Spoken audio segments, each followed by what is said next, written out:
Favorites. We all have them. Maybe a favorite game, a favorite movie, or a favorite TV show. But we all know that favorites extend to most of, if not anything in the world. But why?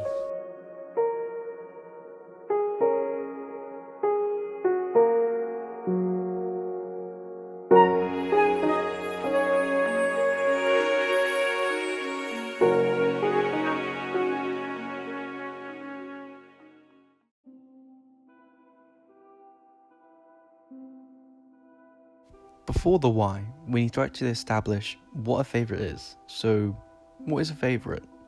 Simply, a favorite is something that someone has a preference out of a select category, and there's no particular bound as to what it can be. Anything can be someone's favorite. The word favorite stems from, this Latin word that I'm too scared to say, so you can look at it on the screen. But it means to show kindness to whatever is being favored. But to get off topic a little bit, why would I make a video about a term as vague as favorite? Well, that would be because it's unique to every single person. So many factors can influence what is to be someone's favorite something. How they were raised, what opportunities they had in their school, what friends they made, and even when they grew up. That's what makes it so fascinating to me. The fact that most likely no two people will have the exact same favorites. It makes it so deeply personal. Now that we have our ground rules onto what a favorite is, let's move on to why we have them.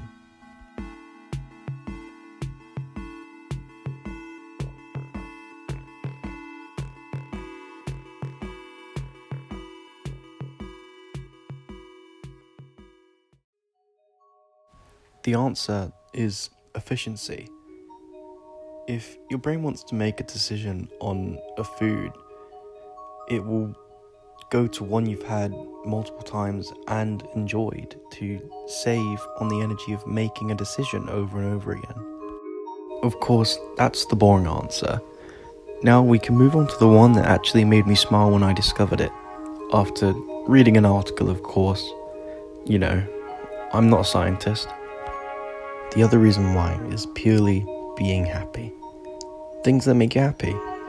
And it's a good feeling, right? So, of course, why not keep wanting to do it? Things that make us happy are stored in our minds as rewarding experiences, such as a favorite game or a movie. But hold on a minute. If my favorite movie makes me sad and cry every time I watch it, then how does that make sense if it's to do with happiness? To properly explain how this works, I'm going to use one of my favorite things. This is my favorite guitar. It's not my first, and it's not my second. It's my third. It's also not the best. Out of the three, it's most likely the worst in terms of how much it cost and how well it actually plays. And it's secondhand.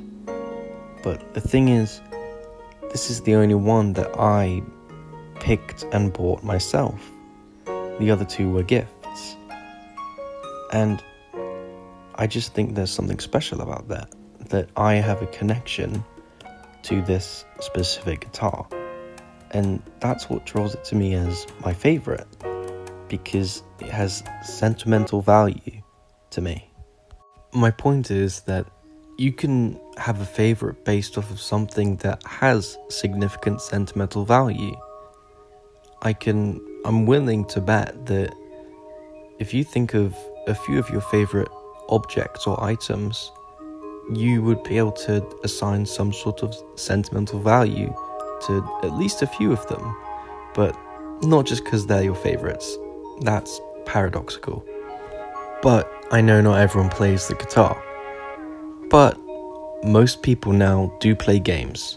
So, as an example, think about your favorite game. And if it's hard for you to do a favorite game overall, just do one of recent times. Obviously, you feel joy when you play it. But what could stand out more then the gameplay is the memories.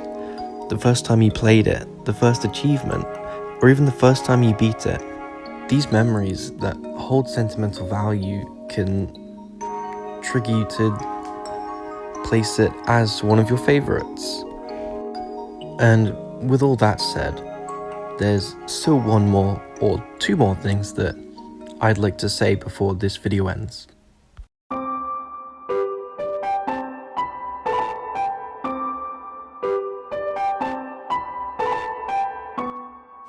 This video is going to end soon. For a lot of people, it will end forever, but for me, it won't. I didn't make this because I wanted hundreds of people to see it, because they won't. I made it because it means something to me. And even if it's not the best, right now it's my favorite video, because I put something into it. And I encourage anyone who does end up seeing this to make something. It can be anything, make a video, make a song, even make a friend. And you'll be rewarded with pure happiness. Favorites are beautiful. They make you who you are. If you died and were given a list of everything that was your favorite, it would be a profile of you. Not who you wanted to be, not who you said you were, just pure you.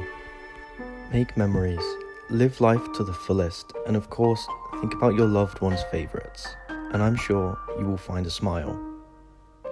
Thank you for watching.